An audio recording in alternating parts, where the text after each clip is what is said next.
So this is the difference between बेटी and बहू.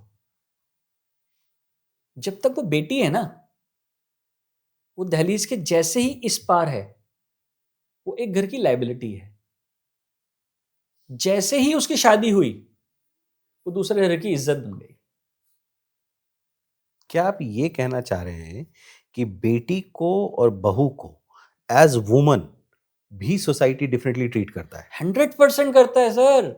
उसको पर्सनल बॉडीगार्ड मिल गया सर. वो जो हस्बैंड उसका है ना, जो उसका हस्बैंड है, वो उसके घर की इज्जत हो गई. उसको एक पर्सनल सोशल सिक्योरिटी मिल गई. हिंदुस्तान में मैरिज और वेडिंग, ये दो डिफरेंट टर्म्स हैं सर. क्या डिफरेंस है? यही डिफरेंस है. It is not just a celebration, it is not just an agreement, it is an institution.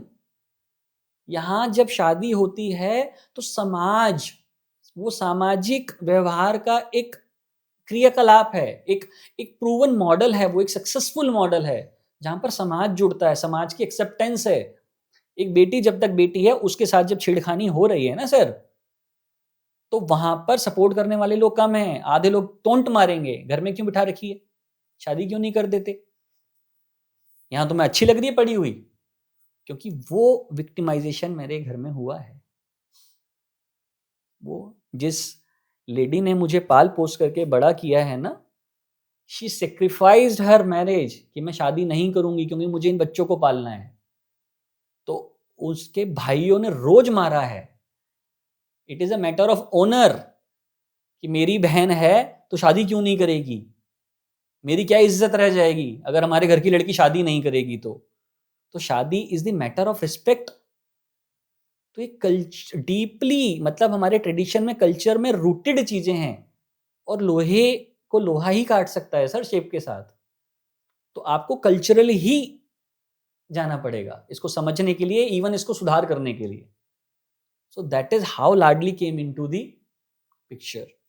Just to clarify this even further, कि जब किसी की बेटी के साथ कोई घटना हो गई, कोई छेड़खानी हो गई, किसी भी तरह का अपराध हो गया, तो सोसाइटी कहता है कि ये आपकी जिम्मेदारी थी, आप प्रोटेक्ट नहीं कर पाए. और अगर किसी की बहू के साथ इस तरह का कुछ अटेम्प्ट हुआ, तो पूरी वो सोसाइटी कहती साथ हो जाती सोसाइटी है सर. कहती है कि ये हम सब की कलेक्टिव जिम्मेदारी है. सर यही होता है सर. आज भी आप जाएंगे ना, तो आप देखिए, आप पेट्रियार्की किससे कहते हैं.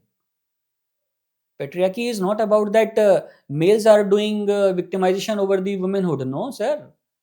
जो सास है, जिसको आप सास कहते हो, वो जिस बहू को टॉर्चर कर रही है, वो बहू भी तो वुमेन है. और टॉर्चर करने वाली कौन है, वो भी वुमेन है. क्या इसे पेट्रियार्कल माइंडसेट नहीं कहेंगे. दूसरा एग्जांपल आपको देता हूं. एक बेटी और एक बेटा घर में पैदा हुआ है. जो माँ है वो बेटे को बादाम खिला रही है, बेटी को नहीं खिला रही है. बेटे को बैट बॉल ला करके दे रही है, बेटी को गिट्टे दे दिए और रस्सी दे दी, टाप ले. वो पेट्रियार्की नहीं है, मैं उसे जेंडर बेस्ड वॉयलेंस कहता हूं सर. तो अब आपकी वाली बात पे आता हूं. तो सोसाइटी कैसे एक्सेप्ट करती है, जब वो बहू बन जाती है तो वो एक इंस्टीट्यूशनल प्रोसेस से होकर के गुजर गई. अच्छा, सोसाइटी ने कुछ सिस्टम सेट किया. सोसाइटी के जो सिस्टम है, अब एक लड़की बताइए मां बन जाए बिना शादी के, आप एक्सेप्ट करेंगे उसे, सोसाइटी एक्सेप्ट करेगी उसे. भाई ईश्वर ने तो नहीं बोला ना. भाई प्रोविजन, फिर तो नेचर को क्या प्रोविजन करना चाहिए था कि जब शादी हो जाए उसके बाद उसकी प्रजनन क्षमता जागृत होनी चाहिए थी. शादी से पहले उसकी प्रजनन क्षमता जागृत क्यों है.